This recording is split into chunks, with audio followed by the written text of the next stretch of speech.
জয় শ্রীকৃষ্ণ চৈতন্য প্রভু নিত্যানন্দ, জয় দ্বৈত গদাধর শ্রীবাসাদি গৌর ভক্তবৃন্দ।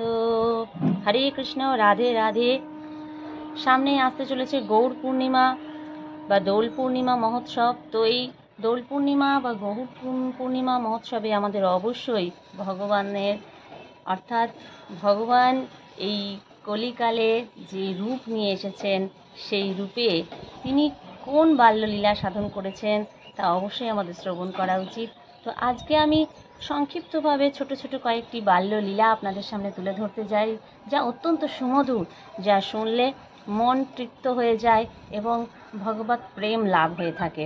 তো আমরা অবশ্যই সেই সুন্দর কয়েকটি বাল্যলীলা আজ চলুন আলোচনা করি এবং আমরা তার মধ্যে দিয়ে ভগবত প্রীতি বিধান করি। কারণ ভগবান শ্রীকৃষ্ণ দাপর যুগে ঠিক যেরকম বিভিন্ন লীলা সাধন করেছেন, ঠিক সেই রকমই এই চৈতন্য অবতারে এসেও তিনি সেই রকমই প্রায় একই সাদৃশ্যযুক্ত লীলা সাধন করেছেন। কারণ তার এই অবতার নেওয়া হলো কলির জীবকে উদ্ধার করার জন্য এবং কলির প্রত্যেকটি মানুষের কানে কানে হরিনাম পৌঁছে দেওয়ার জন্য, কৃষ্ণ নাম পৌঁছে দেওয়ার জন্য, কৃষ্ণ প্রেমভক্তি জাগানোর উদ্দেশ্যই ছিল তার এই অবতার। এবং তিনি এই চৈতন্য অবতারে এসে মা যশোদা ও নন্দ বাবার সেই অসম্পূর্ণতাকে পূর্ণ করে দিয়েছেন। অর্থাৎ বৃন্দাবনে মা যশোদা আর নন্দ বাবাকে তাকে ছেড়ে চলে আসতে হয়েছিল মথুরায়, আর তাদের যে মনের যে অসম্পূর্ণতা থেকে গেছিল সন্তান রূপে তাকে পেয়েও, অর্থাৎ তাকে পালন করেও তারপরেও যে তাকে না পাওয়ার যে অতৃপ্ততা, তাই সেই ঋণ শোধ করবার জন্য তিনি এই কলিকালে এলেন চৈতন্য অবতারে। সেই মা যশোদা এবং জগন্নাথ মিশ্রেরই আবার এই যুগে অবতার হলো কোন রূপে? না তো সচিমাতা ও জগন্নাথ মিশ্রের রূপে। অর্থাৎ নন্দ বাবা এলেন জগন্নাথ মিশ্রের রূপে এবং অন্যদিকে মা যশোদা এলেন সচিমাতার রূপে এবং তাদের সন্তান রূপে এলেন ভগবান তাদের ঋণ শোধ করবার জন্য। তার এই রাধা ভাব নিয়ে আসার কারণ হলো যে তিনিও অর্থাৎ ভগবান রাধা রানীর যে ভাব, যে ভক্তি, যে প্রেম, যে সেই প্রেমের মধ্যে যে মাধুর্য তা অনুভব করবার জন্য তিনি সেই ভাব নিয়ে এই ধরার মাঝে প্রকট হলেন, আবির্ভূত হলেন রাধা ভাব নিয়ে। কারণ তারও ইচ্ছে হয়েছিল যে এই রাধা ভাবে, এই রাধার প্রেমের মধ্যে, তার এই ভক্তির মধ্যে কোন রস রয়েছে তা আমি নিজেও আস্বাদন করি। সেই ভক্তিকে তিনি নিজে আস্বাদন করবার জন্য তার এই রূপ, অর্থাৎ তার সেই রাধা ভাব, হা কৃষ্ণ সর্বদাই কৃষ্ণ প্রেমে মেতে গিয়ে তিনি হরিনাম খালি মুখে উচ্চারণ করে প্রত্যেক জীবের কানে কানে তিনি পৌঁছে দিয়েছেন। তার সেই ভক্তিভাব তিনি এখানে দেখিয়েছেন। এবং আমরা চৈতন্য মহাপ্রভুকে দেখতে পাই যে তিনি 48 বৎসর লীলা করেছেন, অর্থাৎ এই মর্তলোকে ছিলেন এবং তার মধ্যে 24 বৎসর গৃহস্থাশ্রমে এবং বাকি 24 বৎসর ভগবানের এই প্রেম লীলায় তিনি মেতে গেছিলেন। অর্থাৎ 24 বছর বয়সেই তিনি সন্ন্যাস ধর্ম গ্রহণ করে তারপর বেরিয়ে পড়েছিলেন ভাগবত প্রাপ্তি লাভে। তো এরপরে আমরা যে ছোট ছোট লীলাগুলি দেখতে পাই তার শিশুকালে, তার বাল্যকালে, সেই লীলাগুলি আপনাদের সঙ্গে চলুন একটু আলোচনা করি। তো উপেন্দ্র মিশ্রের সন্তান জগন্নাথ মিশ্র শ্রীহট্ট বা সিলেট জেলা থেকে চলে আসে এদিকে নবদ্বীপে, আর সেখানে নবদ্বীপের নীলাম্বর চক্রবর্তীর রূপবতী কন্যা সতী দেবীর সঙ্গে তার বিবাহ হয় এবং বিবাহের পর তাদের পরপর 8টি কন্যা সন্তানের জন্ম হয় এবং প্রত্যেকটি কন্যা সন্তানই এই পৃথিবী ছেড়ে চলে যায়। এরপর বিশ্বরূপ, অর্থাৎ ঠিক যেরকম দাপর যুগে ভগবান যোগমায়াকে আগে প্রকট করেছিলেন তার আবির্ভূত হওয়ার পূর্বে, ঠিক সেই রকমই এখানেও দেখা যায়। অর্থাৎ এই কলিকালেও দেখা যায় যে বিশ্বরূপকেই, যোগমায়া রূপে বিশ্বরূপকে তিনি প্রকট করেন। আর তারপর তিনি নিজে আসেন, নিজে আবির্ভূত হন, ভগবান আবির্ভূত হন। আর ঠিক সেই সময় অদ্বৈতাচার্য প্রভু ভগবানকে খালি তিনি আহ্বান জানিয়েই যাচ্ছিলেন, বারবার ভগবানকে ডেকে যাচ্ছিলেন, প্রভু তুমি প্রকট হও, কৃষ্ণ নাম দিয়ে যাও, কিভাবে কলির জীব উদ্ধার হবে, তুমি প্রকট হও, তুমি প্রকট হও। ঠিক সেই সময়তেই ভগবান প্রকট হলেন এবং তার আবির্ভাব হওয়ার সময় তিনি নিজ ইচ্ছায় চন্দ্রগ্রহণ করলেন, কারণ চন্দ্রগ্রহণের সময়ে সকলেই গঙ্গা স্নান করবে আর গঙ্গা স্নানের মুহূর্তে তারা হরিধ্বনি করবে। সেই হরিধ্বনি প্রত্যেক মানুষের মুখে আনার জন্য, উচ্চারণ করানোর জন্য ভগবান চন্দ্রগ্রহণ করলেন। আর তার এই শুভ জন্ম আবির্ভাব তিথিতে, এই চন্দ্রগ্রহণ উপলক্ষে অদ্বৈতাচার্য প্রভু অনেক দান ধ্যান করলেন। তিনি জানতেন যে প্রভু এবার চলে এসেছেন, আর সেই উপলক্ষেই তার এই দান ধ্যান। কিন্তু সেটা তিনি কাউকে জানতে দিলেন না। তিনি সকলকে বোঝালেন যে এটা চন্দ্রগ্রহণের কারণেই তিনি এই দান ধ্যান করছেন। যে অদ্বৈতাচার্য প্রভু ছিলেন সদাশিব ও মহাবিষ্ণুর মিলিত অবতার রূপ।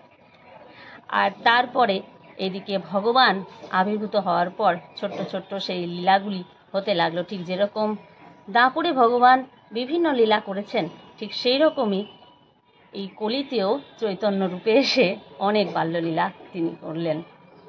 প্রথমত তিনি যখন হামাগুড়ি দিতে শিখেছিলেন, তখন জগন্নাথ মিশ্র তার ঘরে দেখতে পেতেন যে কিছু পদচিহ্ন দেখতে পেতেন। সেই পদচিহ্নে ছিল ধ্বজা, পদ্ম এবং বজ্র। এইসব চিহ্ন দেখে তিনি অবাক হয়ে গিয়ে ভাবলেন যে সেই শালগ্রাম শিলা কি তার নড়াচড়া করছে, ঘরের মধ্যে কি হাঁটাচলা করছে। তারপর শচী দেবীর একটি কথার মাধ্যমে তিনি নিশ্চিন্ত হলেন। অর্থাৎ শচী দেবী দেখলেন লক্ষ্য করে যে তার পুত্রের পায়ে এই চিহ্ন রয়েছে, এবং তিনি অবাক হয়ে যখন জগন্নাথ মিশ্রকে বলছেন যে দেখো নিমাইয়ের পায়ের তলায় এই সব চিহ্ন দেখতে পাচ্ছি, তখন জগন্নাথ মিশ্র জানলেন যে তিনি নিশ্চিত হলেন যে সাধারণ বালক নয়, স্বয়ং নারায়ণ এসেছেন তার ঘরে। তার জন্মের পূর্বেই তারা সেই আভাস পেয়েছিলেন। এবং তার 8টি কন্যা সন্তান যখন মারা যায়, তারপর শচীদেবী তার পিতৃগৃহে থাকা বালগোপালকে নিয়ে এসেছিলেন। তার আগেই তার বিবাহের পরপরই নিয়ে এসেছিলেন, এবং সেই বালগোপালকে প্রতিদিন তিনি তার অশ্রুধারা দিয়ে বারবার ডাকতেন আর বলতেন যে তুমি আমার পুত্র রূপে আমার কাছে এসো, তুমি আমার পুত্র রূপে আমার কাছে এসো। তো প্রভু তো স্বয়ং বালগোপাল তার কাছে পুত্র রূপে চলে এলেন, এবং জগন্নাথ মিশ্র তাও তা বুঝতে পারলেন, এবং শচী মাতাও সেটা বুঝতে পারলেন। কিন্তু বুঝতে পারলেও সন্তান তো তাদের কাছে অত্যন্ত সেই আদরের সন্তান, যাকে মনুষ্য রূপে যত তাকে আদর স্নেহ দিয়ে বেঁধে রাখবে, সেই প্রেম দিয়ে বেঁধে রাখবে, ততই সে সেই বন্ধনে আবদ্ধ হবে। আর ঠিক সেই রকমই প্রভু লীলা তো করতেন, মহাপ্রভু লীলা তো করতেন, বাল্যলীলাই ঠিক কৃষ্ণ লীলার মতন লীলা তো করতেন, কিন্তু পরক্ষণে আবার ঠিক মায়ের কোলে মুখ লুকিয়ে বসে যেতেন, মাকে বুঝতেই দিতেন না কিছু। এই রকমভাবেই একদিন তিনি ভগবান ঠিক যেরকম মাটি খেয়েছিলেন, ঠিক সেই রকম তিনিও বসে বসে মাটি খাচ্ছিলেন। যেখানে মা তাকে ভালো ভালো খাবার তাকে দিয়েছিল, সেখানে সে বসে বসে মাটি খাচ্ছে। আর মা শচী তখন এসে তাকে বলে যে তুমি মাটি খাচ্ছ কেন। সঙ্গে সঙ্গে তাকে মুখ ধুতে বলে, হাত পরিষ্কার করে দেয়, আর তখন বলে যে তুমি যা দিয়েছো আমাকে মা খেতে, সেটাও তো মাটি, এই দেহও তো মাটি, এই দেহ মাটি থেকেই তৈরি, আবার মাটিতেই মিশে যাবে। এই সব কিছু জগৎ সংসারে সব কিছু তো মাটি থেকেই শুরু, মাটিতেই শেষ হয়। তখন তার মা তো অবাক হয়ে গেল ছেলের মুখে, এতটুকু ছোট্ট বালকের মুখে এমন কথা শুনে। আবার তার পরক্ষণেই মায়ের কোলে মুখ লুকিয়ে বসে রইল আমাদের সেই ছোট্ট নিমাই। তখনই মা আবার সব কিছু ভুলে গেলেন।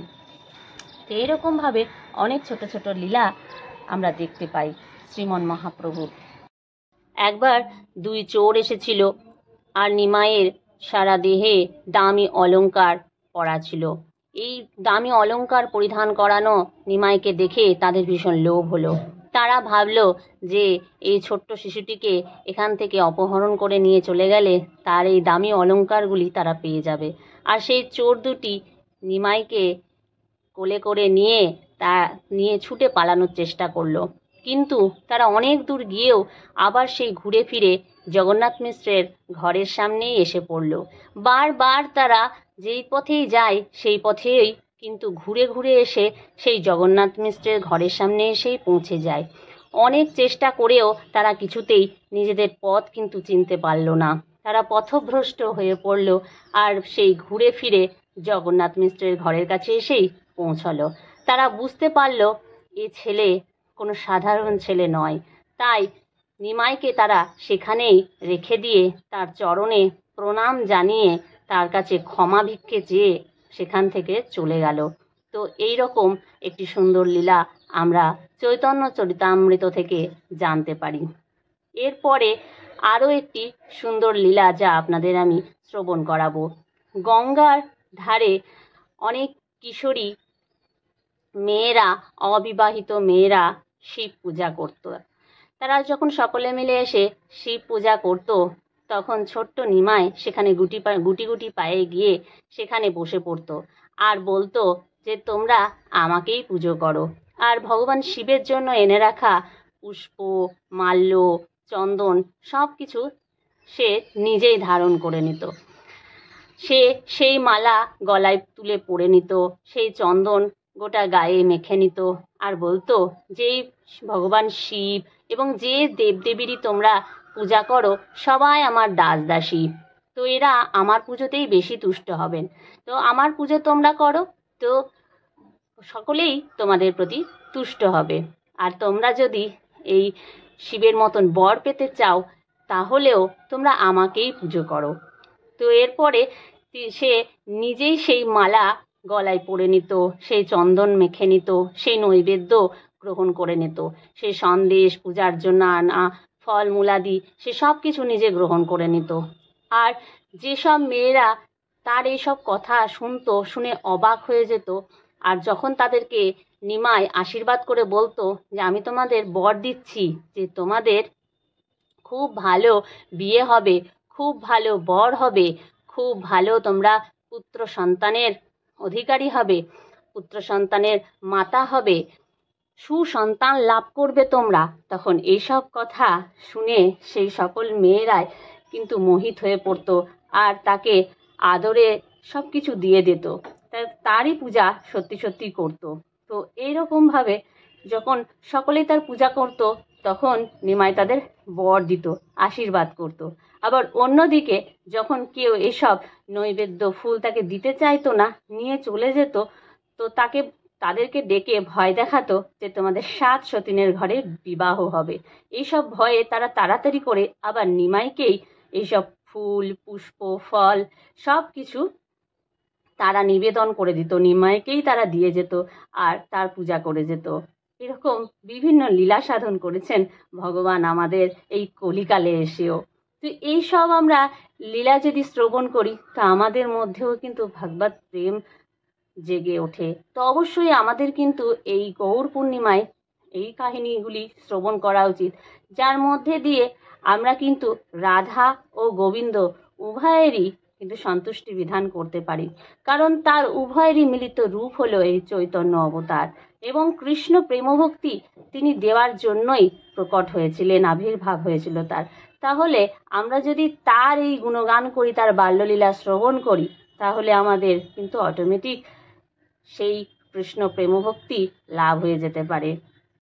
এরপর 16 বছর বয়সে ভগবানের সাথে অর্থাৎ আমাদের চৈতন্য মহাপ্রভুর সাথে কেশব কাশ্মীরির তাদের পাণ্ডিত্যের তর্কযুদ্ধ বাঁধে। কেশব কাশ্মীরি হতে চেয়েছিল শ্রেষ্ঠ পণ্ডিত, অর্থাৎ সে দিগ্বিজয় করতে চেয়েছিল, সারা পৃথিবী শ্রেষ্ঠ সে হতে চেয়েছিল। কিন্তু ভগবান তাকে বুঝিয়ে দেন তার পাণ্ডিত্যের দ্বারা, তাকে এটাই বোঝান যে বিদ্যা আমাদের শুধুমাত্র দিগ্বিজয়ের জন্য নয়, দিগ্বিজয়ের জন্য নয় বিদ্যা লাভ তখনই সফল হয় যখন তা ভগবত প্রাপ্তির জন্য হয়। বিদ্যা লাভ যদি আমরা ভগবানকে পাওয়ার জন্য বিদ্যা অর্জন করতে পারি, তো সেই বিদ্যাই হলো আমাদের সত্যিকারের বিদ্যা। সেখানেই আমাদের সার্থকতা, সেখানেই আমাদের বিদ্যা অর্জনের সার্থকতা। তো ভগবান তা আমাদের বুঝিয়ে দিয়েছেন তার বিভিন্ন লীলার মধ্যে দিয়ে। তো এইভাবে আমরা ভগবানের বিভিন্ন লীলা জানতে পারি, যার কয়েকটি ছোট ছোট অংশ আপনাদের সামনে তুলে ধরলাম। এবং এই ভিডিওটি প্রথম থেকে শেষ পর্যন্ত আপনাদের দেখার জন্য অনেক অনেক ধন্যবাদ। আর অবশ্যই এই গৌর পূর্ণিমায় গৌরাঙ্গ মহাপ্রভু সহ 5 প্রভুর এবং রাধা গোবিন্দের পূজা করুন এবং হোলি খেলায় মেতে উঠুন, দোল খেলায় মেতে উঠুন, ভগবানকে দোল দেন। হরে কৃষ্ণ, রাধে রাধে, জয় গৌরাঙ্গ মহাপ্রভুর জয়।